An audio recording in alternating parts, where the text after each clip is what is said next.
The Jared Dillian Show. I'm Jared Dillian. This is the Jared Dillian Show. If you want to call to talk about your money, please call 844-305-7800. That's 844-305-7800. This is the Jared Dillian Show. I got to tell you, I am a physical wreck. Lifted weights for the first time in 3 months. I am sore all over. Oh man. I gotta take a Tylenol or something. This is bad. This is very bad. I want to talk a little bit about the book The Millionaire Next Door, because it represents the opposite of what we are trying to do here. The exact opposite. So The Millionaire Next Door it's a little bit of a narrative, but it's also a bunch of stories about individual people who became millionaires. Now, they didn't become millionaires because they invented something. They didn't become millionaires because they invested. They didn't become millionaires because they were smart. They became millionaires because they cut expenses to the bone. They saved tons of money. They wore terrible suits. They drove crappy cars. They're living in 1,200 square foot houses, and they had a 7-figure bank account. And that's, it's not how I want to do it. It's not how I want to do it. I always say to focus on the revenue side, not the expense side. It's, man. I mean, first of all, $1 million is, I don't want to say it's not a lot, because it is a lot. And it's, if you get there, it's a big achievement. But I would not characterize it as a life-changing amount of money. Okay. And I would never have a goal, like a hard goal of $1 million. I wouldn't have a goal of anything. I wouldn't have a goal of 600,000 or 10 million or anything. Like, you shouldn't have a number in mind. You shouldn't be trying to get to a number, because once you get to that number, your life isn't really going to change. And it's going to be a little bit of a letdown. So, like, I'm not in favor of this endless austerity for no reason. If you have a 7-figure bank account, then by all means, spend some of your money, and don't live in a 1,200 square foot house, and get some decent suits and get a decent car. Like, why would you live in deprivation for your entire life just so you can live in deprivation for the rest of your life? Like, I don't understand that philosophy. So I hated the book. And I read the book as sort of a prerequisite to doing the show, because I wanted to read all the available personal finance literature. And obviously that's one of the big books out there. And I read it and I was like, I can't believe how much I disagree with it. And it's also this philosophy that it's a million small things that get you to be rich, not one or two big things.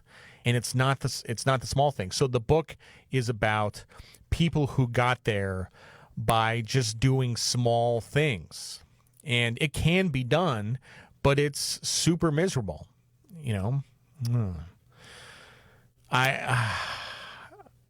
that's not what it's not what I want out of life. It's not.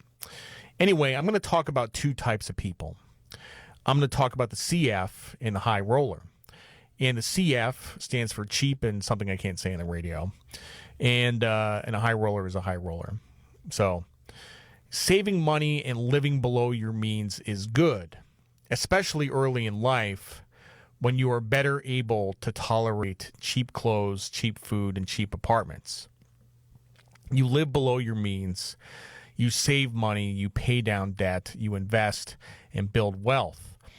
I don't have a problem with someone under the age of 45 living below their means, maybe 40 or 45. I don't have a problem with that.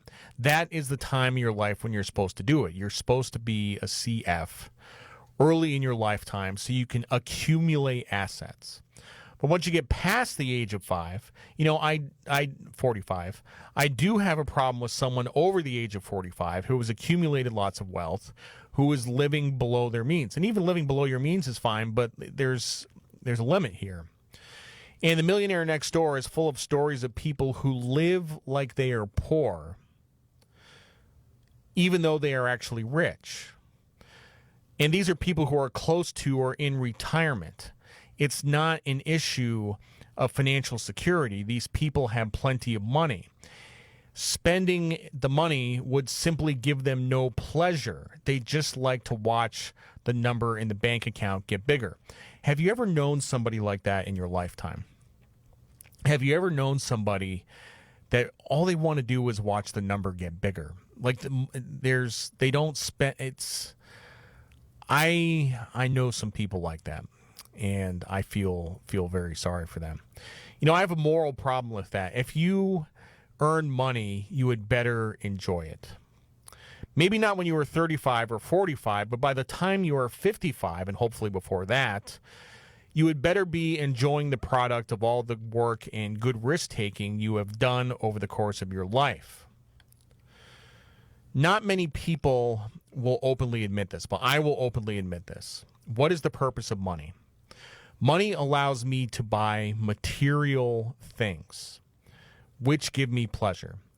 So you can conclude from that statement that I'm a materialistic person. Material things give me pleasure. Okay. What the authors of The Millionaire Next Door don't get is that a suit is not a suit. The cheap ones are not the same as the expensive ones. The expensive ones are better. They're better. They're significantly better. Expensive shirts are better than cheap shirts. You know, I have a few people give me grief about my shirts, which are not cheap.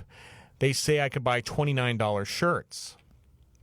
I mean, yeah, if you look around, you can get a decent $29 shirt, but I like my shirts. They give me pleasure. They are better than $29 shirts, and they look better too, and they last forever. Expensive stuff generally lasts forever. It doesn't fall apart. You know, I have a friend who is a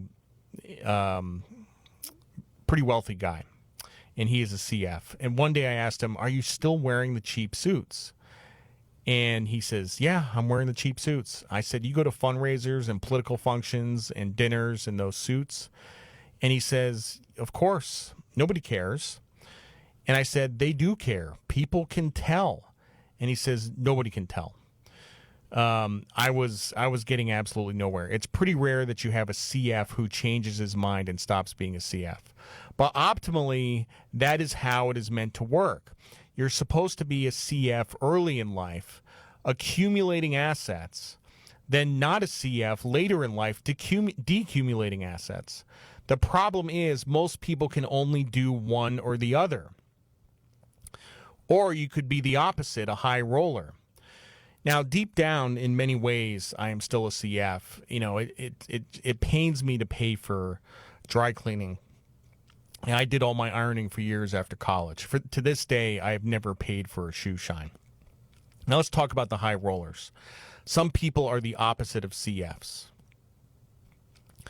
My wife and I went to Safeway in Washington State in our 20s. It's a grocery store. And we bought all generic brand food. All generic brand food. Lots of people don't do it that way. They go to Whole Foods, Whole Paycheck.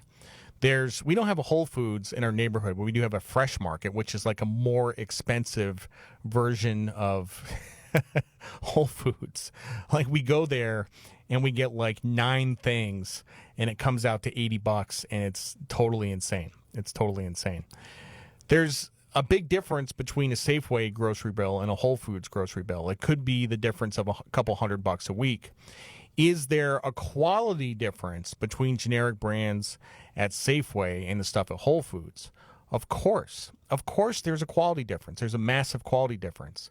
Is it worth $10,000 a year? Well, it's your call. I don't really have a budget, but I do keep track of how much I spend, usually by looking at my credit card statements at the end of the month.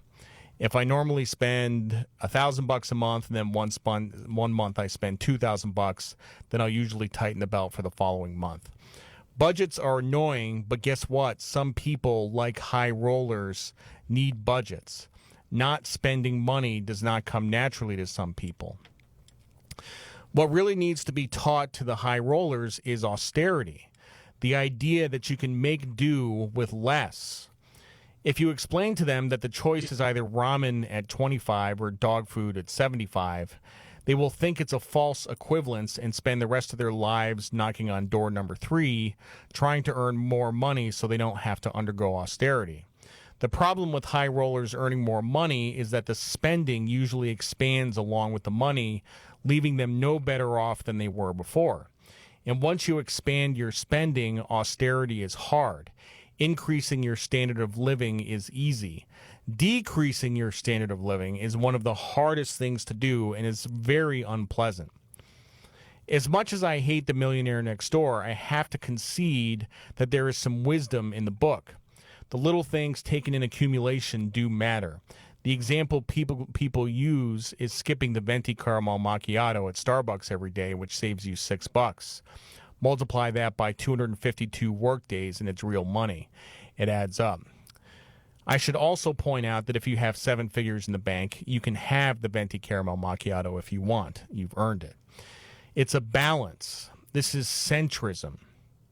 People have made a living selling extreme austerity as an antidote to spending like a sailor. That works for a lot of people because an all-or-nothing solution is easier to implement than some middle ground solution. So my solution is twofold.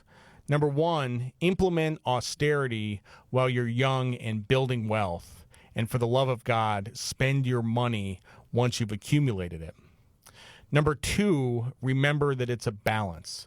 Being cheap affects relationships, and people remember that kind of stuff. I'm Jared Dillian. This is The Jared Dillian Show.